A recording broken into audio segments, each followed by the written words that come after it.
Right, hi guys and welcome to another video. This one is all about driving. Now, if you drive, you'll know exactly what I'm on about. And even if you don't, I feel you'll still know what I'm on about with these, because some of them are just so obvious, you know, and I'm sure they've been gone over again loads and loads of times, but these are my rants and this is what annoys me when driving. So, the first one is, of course, middle lane drivers. Now, we all know the kind.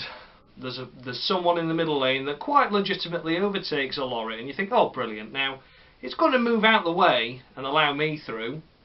So three-lane motorway, you can go in the third lane, but they don't. They have to stay in the middle lane despite overtaking the lorry and just stay there. And we all know the type. Probably called Colin. That's just a guaranteed. He's probably called Colin. His wife's probably called Jude. And they'll always be driving either a Toyota Yaris or a Nissan Micra. I'm not against any drivers like that, but you just know the type, don't you? So they'll be in the middle lane, sat minding their own business. You then have to go into the third lane to go around them, and then it causes absolute carnage. Bearing in mind they're only doing 60 as well. They're not doing 70, they're doing 60. So they're only going marginally faster than the truck anyway. And what do? Yeah, just stay there. And just, it really, really annoys me. You know, so Colin and Jude in your Toyota Yaris, probably in red as well. I'm going to be specific, you know. It's going to be in red, innit? Get the fuck out of the middle lane, because that really pisses me off, because you cause drivers to use virtually just one lane on a three-lane motorway, because you're not allowed to undertake drivers. And, you know, coppers say, oh yeah, we're policing it and everything. The amount of middle lane drivers I see every bloody day, it really annoys me. I don't mind, yeah, give some gap to a truck and then pull in, so if something does kick off, yeah, you leave a bit of a gap or whatever. Yeah, that's fine, you know, but don't just sit in the middle lane all the time, for fuck's sake. Just so frustrating. And obviously then that brings me to lorries or trucks or whatever you want to call them. Now, I'm more than happy for them to overtake on three-lane motorways and stuff, because I do understand trucks. Depending on the limiter, you can go slower or faster than the other truck. That's fine. I get that. But when you're on, like, such as the A1, which is mainly two lanes, why on earth are they still allowed to use that second lane? Why? Because all they do is you've got bloody Fred in his truck doing 55, and you've got him doing 55 and a half, and he pulls out, crawls. At no point, you know, all he has to do is slow down a bit, and then they can pull in. But no, we have to stay fighting side by side as if it's a bloody grudge match, causing absolute chaos behind. They have to stay side by side for about 28 miles, and then eventually it'll just creep ahead. But they're arguing and fighting and whatever. You know, neither of them's willing to give way. Neither of them are willing to give way. And then what happens next? Oh, he gets just in front, and then, look behind it, the bloke behind, oh, flashes him. Oh, come in, mate, we're all friends here in the trucking world. You know, oh, we're all best pals. It's like, just let him in earlier, you know. It just aggravates the shit out of me. It really annoys me. You know, there's no need. All he has to do is just let off the gas, or him admit that he's not going to overtake and just pull him back behind again. It makes no difference to them. They're still going to be 14 hours before they get where they need to get anyway. We want to get home in cars. So, you know, just bear that in mind, lorry drivers, yeah?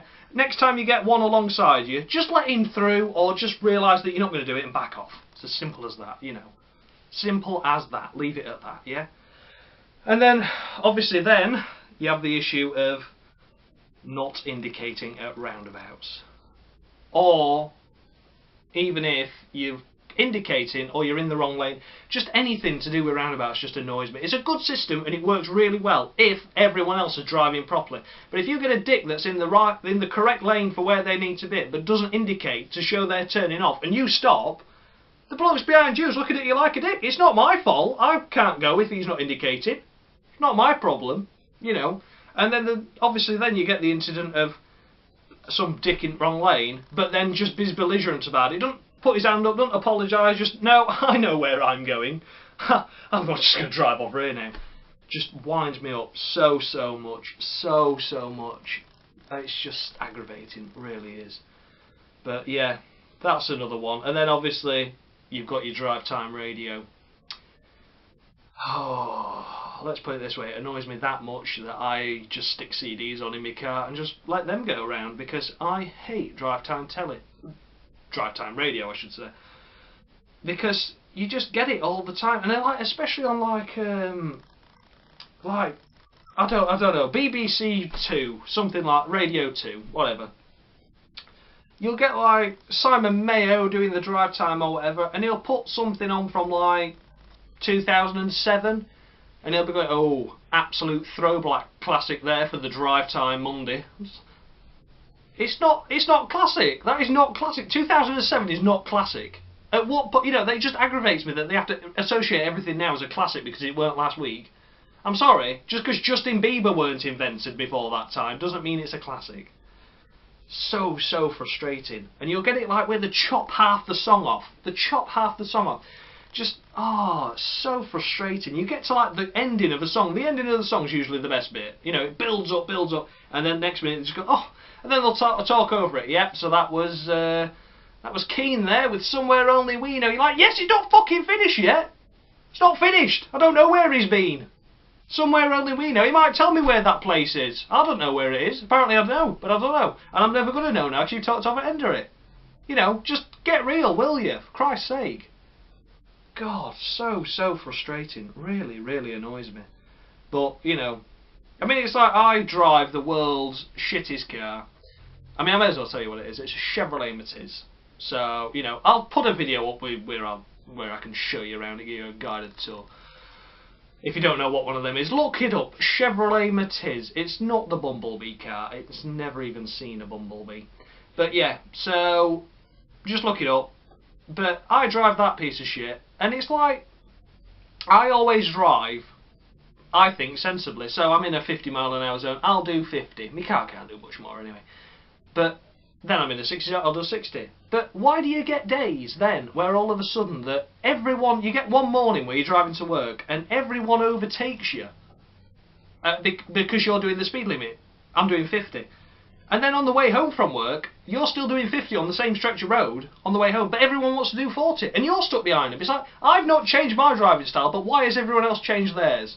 That, you know, it just, it so infuriates me. You're probably going to know that more if you're a driver yourself, because if you're a passenger, you won't know. But you get days where you think, I'm not driving any differently, but everyone today seems to be wanting to drive like a prick. You know, it just doesn't make sense. Just does not make sense. That one confuses me more than annoys me. Except, when they start driving and bob weaving in and out overtaking cars, that pisses me off. If you go for a move, you go for it and you stick with it. Don't go, oh shit, there's a truck, I best, can you pull in? Can you let me pull in? You can fuck off, mate. You're going to get squashed. Dick. But yeah, so that's, I think that wraps it up for, what else? I don't think there's else that really, well, there is loads of stuff that annoys me. I could go on for literally hours, but I'm not going to. But yeah, I think that's everything, guys. But if you think about what else that you think I've missed, then I can always go back to it again. That doesn't matter. Yeah, I'm not sure what the next video is going to be about just yet. Probably going to be related to families and family life and things like that, you know, but it might not be. It might not be. I might have to have a bit of a rethink. Might be about school life, because I had a shit school life. So, well, it'll probably be about that. But until then, guys, I shall see you then. So, much love.